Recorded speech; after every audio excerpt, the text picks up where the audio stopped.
Life on the Mississippi by Mark Twain. Chapter 48. Sugar and Postage.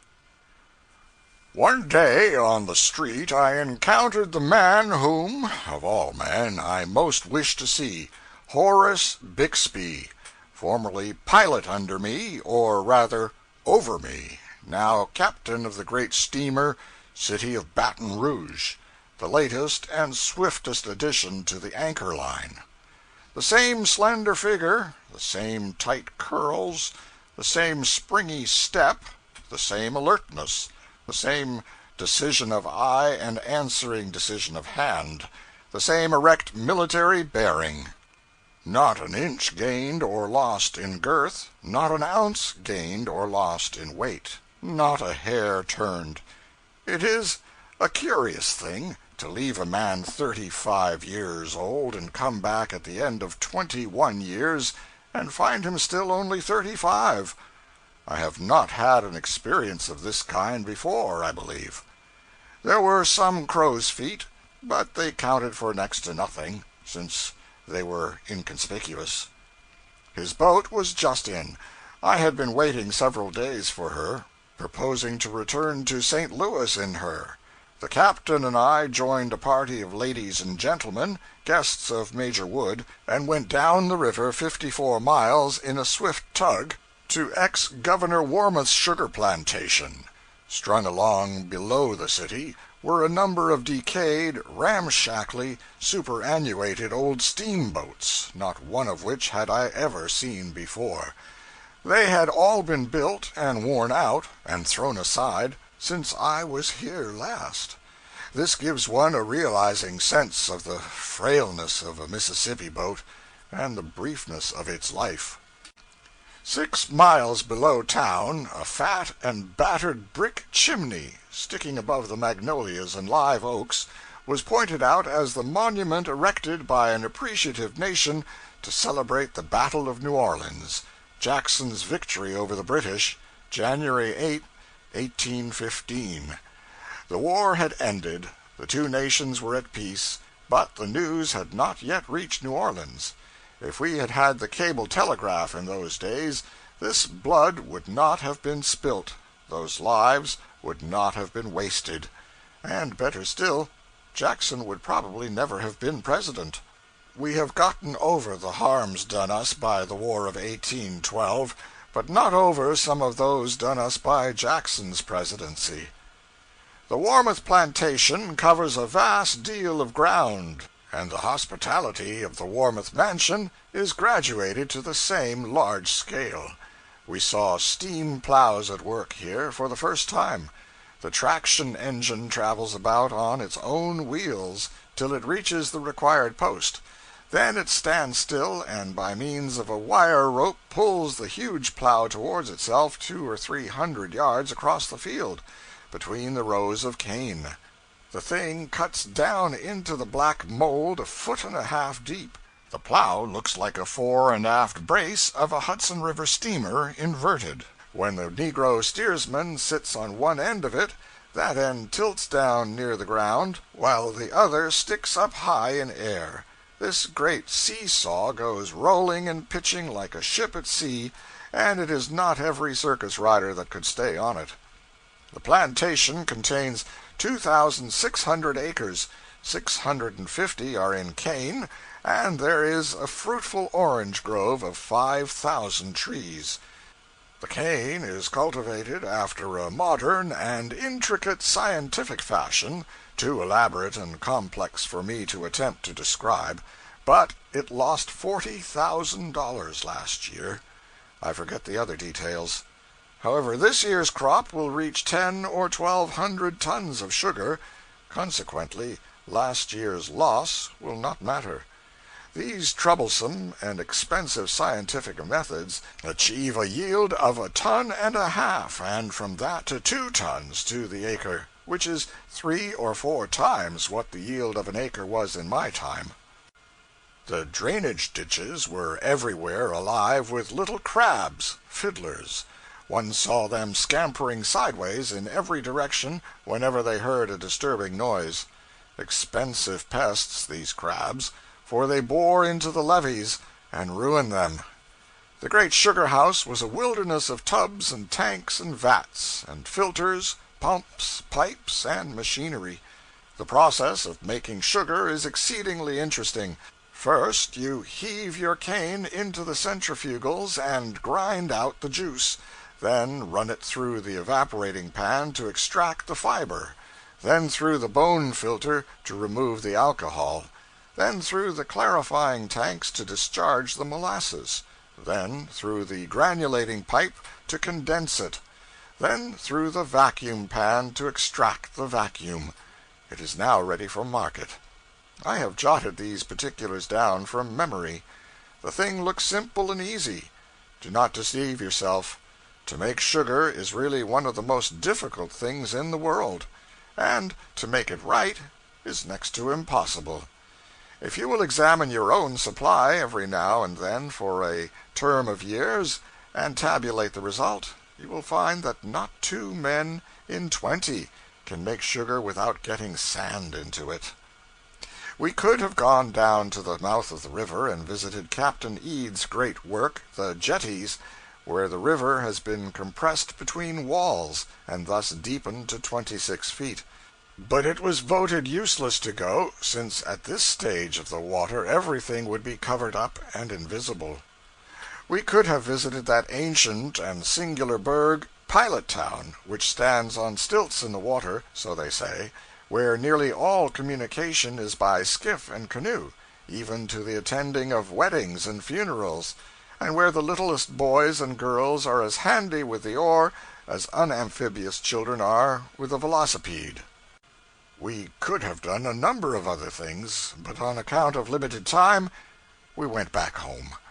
The sail up the breezy and sparkling river was a charming experience, and would have been satisfyingly sentimental and romantic but for the interruptions of the tug's pet parrot, whose tireless comments upon the scenery and the guests were always this worldly and often profane. He had also a superabundance of the discordant, ear-splitting, metallic laugh common to his breed, a machine-made laugh, a Frankenstein laugh, with the soul left out of it. He applied it to every sentimental remark, and to every pathetic song. He cackled it out with hideous energy after home again from a foreign shore, and said he wouldn't give a damn for a tugload of such rot. Romance and sentiment cannot long survive this sort of discouragement, so the singing and talking presently ceased, which so delighted the parrot that he cursed himself hoarse for joy. Then the male members of the party moved to the forecastle to smoke and gossip. There were several old steamboat men along, and I learned from them a great deal of what had been happening to my former river friends during my long absence. I learned that a pilot whom I used to steer for is become a spiritualist, and for more than 15 years has been receiving a letter every week from a deceased relative, through a New York spiritualist medium named Manchester. Postage, graduated by distance, from the local post office in Paradise to New York, $5. From New York to St. Louis, 3 cents. I remember Mr. Manchester very well. I called on him once 10 years ago with a couple of friends, one of whom wished to inquire after a deceased uncle. This uncle had lost his life in a peculiarly violent and unusual way 6 years before. A cyclone blew him some 3 miles and knocked a tree down with him, which was 4 feet through at the butt and 65 feet high. He did not survive this triumph. At the seance just referred to, my friend questioned his late uncle through Mr. Manchester, and the late uncle wrote down his replies, using Mr. Manchester's hand and pencil for that purpose. The following is a fair example of the question asked, and also of the sloppy twaddle in the way of answers, furnished by Manchester under the pretense that it came from the spectre.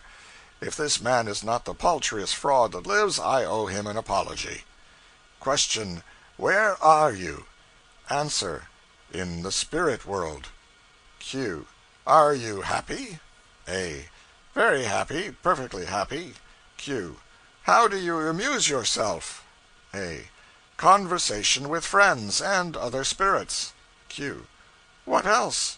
A. Nothing else. Nothing else is necessary. Q. What do you talk about? A. About how happy we are, and about friends left behind in the earth, and how to influence them for their good. Q. When your friends in the earth all get to the spirit land, what shall you have to talk about then? Nothing but about how happy you all are? No reply. It is explained that spirits will not answer frivolous questions. Q. How is it that spirits that are content to spend an eternity in frivolous employments and accept it as happiness are so fastidious about frivolous questions upon the subject? No reply. Q. Would you like to come back? A. No. Q. Would you say that under oath? A. Yes. Q. What do you eat there? A. We do not eat. Q. What do you drink? A. We do not drink. Q. What do you smoke? A. We do not smoke. Q. What do you read? A. We do not read. Q. Do all the good people go to your place? A. Yes. Q. You know my present way of life. Can you suggest any additions to it in the way of crime that will reasonably insure my going to some other place? A. No reply. Q. When did you die? A. I did not die. I passed away. Q. Very well, then. When did you pass away? How long have you been in the spirit land? A. We have no measurements of time here. Q. Though you may be indifferent and uncertain as to dates and times in your present condition and environment, this has nothing to do with your former condition. You had dates then. One of these is what I ask for. You departed on a certain day in a certain year. Is not this true? A. Yes. Q. Then name the day of the month. Much fumbling with pencil on the part of the medium, accompanied by violent spasmodic jerkings of his head and body for some little time. Finally, explanation to the effect that spirits often forget dates, such things being without importance to them. Q. Then this one has actually forgotten the date of its translation to the spirit land? This was granted to be the case. Q. This is very curious. Well, then, what year was it? More fumbling, jerking, idiotic spasms on the part of the medium. Finally, explanation to the effect that the spirit has forgotten the year. Q. This is indeed stupendous. Let me put one more question, one last question to you, before we part to meet no more. For even if I fail to avoid your asylum, a meeting there will go for nothing as a meeting, since by that time you will easily have forgotten me and my name. Did you die a natural death, or were you cut off by a catastrophe? A. After long hesitation and many throes and spasms, natural death. This ended the interview. My friend told the medium that when his relative was in this poor world, he was endowed with an extraordinary intellect and an absolutely defectless memory, and it seemed a great pity that he had not been allowed to keep some shred of these for his amusement in the realms of everlasting contentment, and for the amazement and admiration of the rest of the population there. This man had plenty of clients, has plenty yet.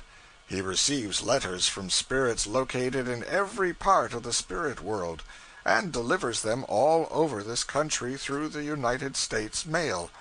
These letters are filled with advice from spirits who don't know as much as a tadpole, and this advice is religiously followed by the receivers.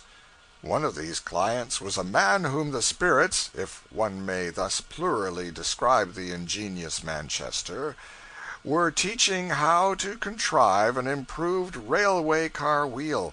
It is coarse employment for a spirit, but it is higher and wholesomer activity than talking forever about how happy we are.